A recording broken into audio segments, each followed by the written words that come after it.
पुराने ज़माने की बात है। एक गांव में परिवार रहा करता था। उसमें 7 लड़के और एक लड़की थी। माता पिता जल्दी ही गुजर गए तो बच्चों ने भी जल्दी ही व्यावहारिक काम सीख लिया। शुरू में सबको गुजारा चलाने में काफ़ी परेशानी आई, लेकिन समय के चलते सब कुछ आसान होने लगा। उस समय समाज के पुरुषों का काम जंगली जानवरों का शिकार करना और औरतों का काम सिर्फ घर के काम काज करना और बच्चों को संभालना होता था। 7 भाई और एक बहन बड़े प्रेम से मिलजुल कर रहते थे। दिन निकलते ही सातों शिकार के लिए निकल जाते और बहन सबके लिए खाना पकाती थी और घर के कामकाज करती थी। भाई जब जंगल से वापस आते तो साथ में बड़े बड़े जानवर, पक्षी आदि को मार कर लाते। बहन उसके मांस को बड़े चाव से पकाती और सब भोजन करके तृप्ति का अनुभव करते। ऐसे ही दिन गुजरने लगे। एक दिन की बात है, 7 भाई जंगल को गए थे। शाम होने चली थी। बहन सबके लिए खाना बना रही थी। जब वह सब्जी के लिए हरी साग काट रही थी, चाकू की तेज धार से उसकी एक उंगली कट गई। कटी उंगली से खून की धार बहने लगी। उसने सोचा, यदि भाइयों ने देखा तो वे बड़े दुखी हो जाएंगे। मुझे उन्हें यह बात नहीं बतानी चाहिए।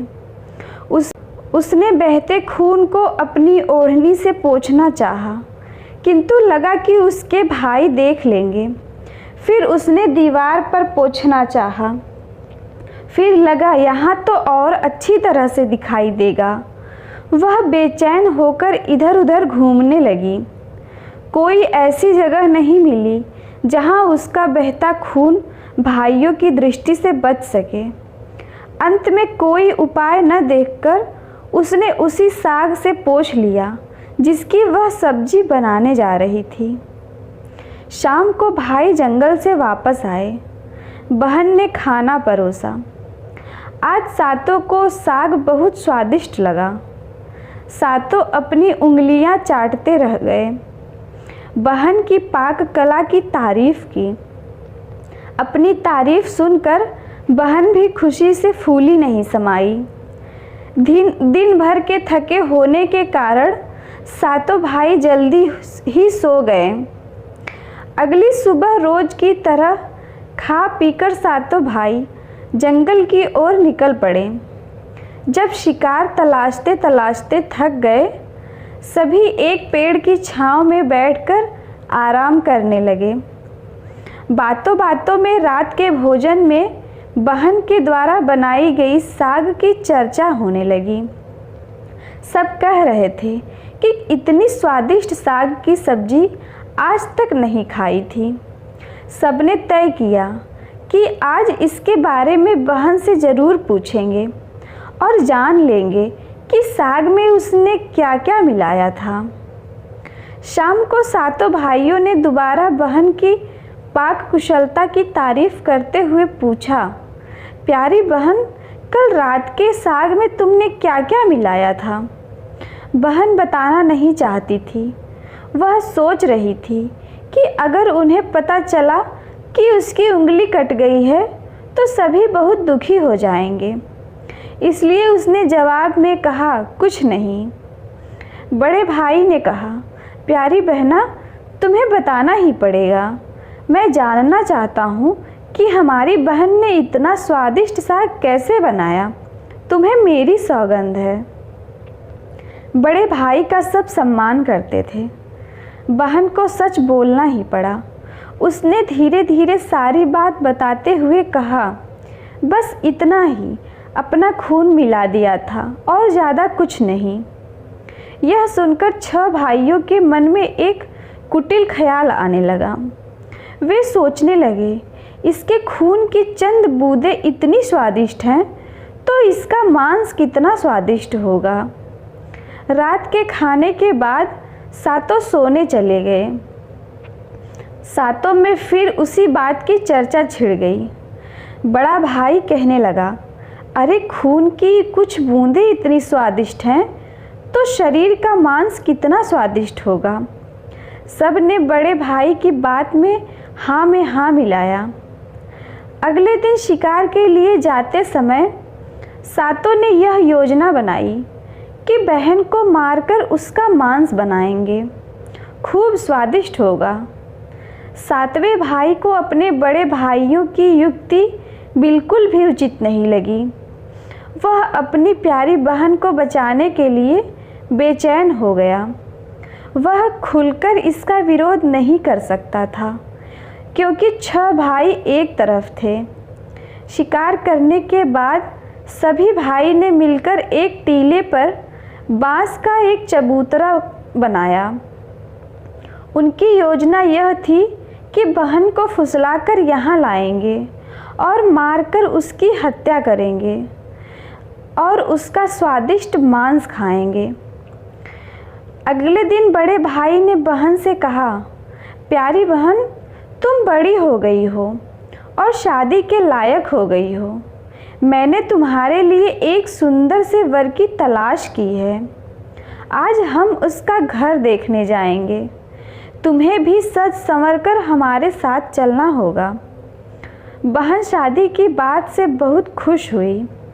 तुरंत तैयार होकर भाइयों के साथ चलने लगी। चलते चलते वह थक गई। वह बड़े भाई से पूछने लगी, मेरा ससुराल अब कितना दूर है? बड़ा भाई बोला, बस अभी पहुंचने वाले हैं। दूर से दिखाई दे रहे टीले पर बने चबूतरे को दिखाते हुए भाई बोला, वह देखो तुम्हारा ससुराल, जहां तुम राज करोगी। यह सुनकर बहन आनंदित हो उठी। चबूतरे पर पहुंचते ही बड़े भाई ने अन्य भाइयों को बहन को चबूतरे पर खड़ी करके रस्सी से बांस के खंभे के सहारे बांधने का आदेश दिया। सभी मिलकर फुर्ती से बहन को बांधने लगे। बहन असहाय थी। अपने सभी भाइयों को हत्यारे के रूप में देखकर बहन का हृदय हाहाकार करने लगा। वह ईश्वर को याद करते हुए कहने लगी, हे ईश्वर, अब तुम ही मेरा सहारा हो। मेरे सातों भाई मेरी हत्या करना चाहते हैं। इनमें से एक भी ऐसा नहीं है जिसके दिल में मेरे लिए दया और प्रेम है। अपनी बहन की बातों से सातवां भाई द्रवीभूत हो उठा। बहन की पुकार पर वह तड़प कर रह गया, पर 6 भाइयों का प्रतिवाद करने का साहस नहीं जुटा पाया। बहन को निर्ममता से बांधने के बाद बड़े भाई ने सबको बारी बारी से उस पर वाण से प्रहार करने का आदेश दिया। बड़ा भाई हाथों में धनुष बाण लेकर जब प्रहार करने को तैयार हुआ, तब बहन भाई के सामने हाथ जोड़कर करुण स्वर में बोली कि मारो मेरे भैया, छाती में लक्ष्य करके मारना। भाई ने कठोरता दिखाते हुए तीर चलाया, पर उसका निशाना विफल हो गया। इसके बाद दूसरा भाई तीर मारने को तैयार हुआ। बहन ने उसके आगे भी हाथ जोड़कर वही करुण संदेश दोहराया। उसका भी निशाना चूक गया। इसी तरह सभी भाइयों ने बारी बारी बहन की छाती को लक्ष्य करके तीर मारने की कोशिश की। बहन हर बार वही बात दोहराती रही। 6 भाई लक्ष्य भेद करने में असफल रहे। अब 7वें की बारी थी। 6 भाई उसे कहने लगे, पूरी ताकत से तीर चलाना, बहन को एक ही बार में ढेर करना। यदि तुम्हारा निशाना चूक गया तो तुम जिंदा नहीं बचोगे। हम सब मिलकर तुम्हें मार देंगे। बहन ने छोटे भाई की जान खतरे में पड़ते देखा। उसने अपनी जान न्यौछावर करके उसे बचाने का निश्चय किया। वह ईश्वर से प्रार्थना करने लगी, हे ईश्वर, मेरे भाई का तीर मेरी छाती में भेदने में सफल हो जाए। वह करुण गीत गाने लगी, मारो मारो मेरे भैया, छाती में ही लक्ष्य करके मारना। छोटे भाई ने तीर चलाया। उसका तीर बहन के मर्म पर जा लगा। वह दर्द से तड़प उठी। कुछ देर छटपटाने के बाद उसके प्राण उड़ गए। वह निस्पंद हो गई। अपनी कुटिल योजना सफल होने पर 6 भाइयों की बाँछें खिल गई। सातों ने मिलकर मृत बहन का शरीर चबूतरे से नीचे उतारा। 6 भाइयों ने मिलकर बहन के शरीर की बोटी बोटी काट डाली। बड़े भाई ने 7वें को जंगल से लकड़ी और पानी लाने का आदेश दिया। छोटा भाई पानी और लकड़ियों के साथ साथ कुछ मछली और केकड़े ले आया। वह अंदर अंदर बहुत व्यथित था। उसके भाई बहन का मांस बड़े चाव से पका रहे थे। वह अपनी प्यारी बहन का मांस नहीं खा पाएगा। अगर नहीं खाएगा तो अन्य भाई उसे गाली देंगे।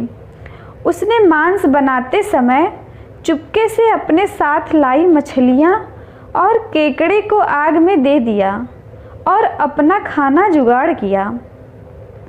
चावल और मांस तैयार हो गया। जमीन पर केले के पत्ते बिछाकर उसमें सबके लिए खाना परोसा गया। छोटे भाई ने पहले ही अपने बैठने के स्थान पर एक छोटा गड्ढा खोद रखा था। उसने अपनी पत्तल में परोसे गए नर मांस को चुपके से गड्ढे में डाल दिया और मछली भात खाने लगा। अन्य भाई बहन की हड्डियां चबाने लगे। वह केकड़ा चबाने लगा। जब सबने बहन के शरीर के स्वादिष्ट मांस से अपना पेट भर लिया तो बड़े ने 7वें भाई को जूठा साफ करने को कहा। उसने बहन की बची खुची हड्डियां और शरीर के अन्य भाग जैसे सिर, नाखून, पंजे आदि सभी इकट्ठा करके उसी गड्ढे में डाल दिया और मिट्टी से ढक दिया। कुछ समय बाद वहाँ उस स्थान पर बांस का एक पौधा उगाया। धीरे धीरे वहाँ बांसों का झुरमुट बन गया। एक बार कहीं से एक संत आए और उसी बांस की झुरमुट तले छुपकर मल त्याग करने लगे।